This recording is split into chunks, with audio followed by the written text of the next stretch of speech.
৪৮তম কলকাতা আন্তর্জাতিক বইমেলায় বাংলাদেশকে অনুপস্থিত রাখায় ক্ষতি সাহিত্যের।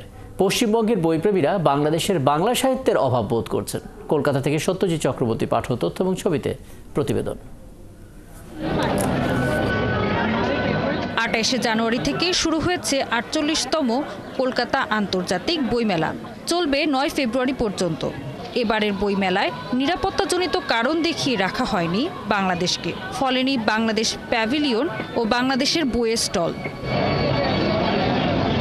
বিগত ২৮ বছর ধরে বাংলাদেশ কলকাতা আন্তর্জাতিক বইমেলায় অংশ নিয়ে আসছে।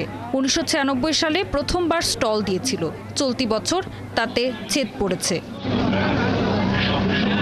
কলকাতার পাঠকদের দাবি, এভাবে ভাষা সাহিত্য সংস্কৃতিকে আটকে রাখা যায় না। তাছাড়া এতে করে বাংলাদেশি লেখকদের সাথে ওপার বাংলার পাঠকদের মেলবন্ধন তৈরির পথও বন্ধ হয়ে যায়। শিয়া বাটার ও ভিটামিন ই সমৃদ্ধ lily glam beauty soap. Lily, always beautiful.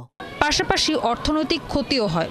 শিল্পীদের ব্যক্তিগতভাবে কোনো সীমানা হয় না, এবং এই ক্ষতিটা দুই দেশ বাদ দিয়েও ক্ষতিটা আসলে মানুষের, সাধারণ মানুষের ক্ষতি। এবং এই ক্ষেত্রে দেশ, সীমানা, প্রাচীর এইসবের ঊর্ধ্বে উঠে মানুষের ক্ষতি হয়েছে, এবং বাংলা সাহিত্যের একটা ক্ষতি তো অবশ্যই হয়েছে। বাংলাদেশের স্টল নেই, সাহিত্যিক দিক থেকে এটা একটা ক্ষতি অবশ্যই আমার মনে হয়, কারণ দুই বাংলার সাহিত্যের একটা বহুদিনের একটা ঐক্যের সম্পর্ক ছিল। আমাদের একটু অসুবিধা, আমরা বাংলাদেশের প্যাভিলিয়ন থেকে দু একটা বই সংগ্রহ করতাম, এবার সেটা পাচ্ছি। প্রত্যেকটা দেশে তার নিজের সাহিত্যকে প্রত্যেকটা দেশে নিয়ে প্রচার করার বা সেটাকে তুলে ধরার অধিকার থাকা উচিত।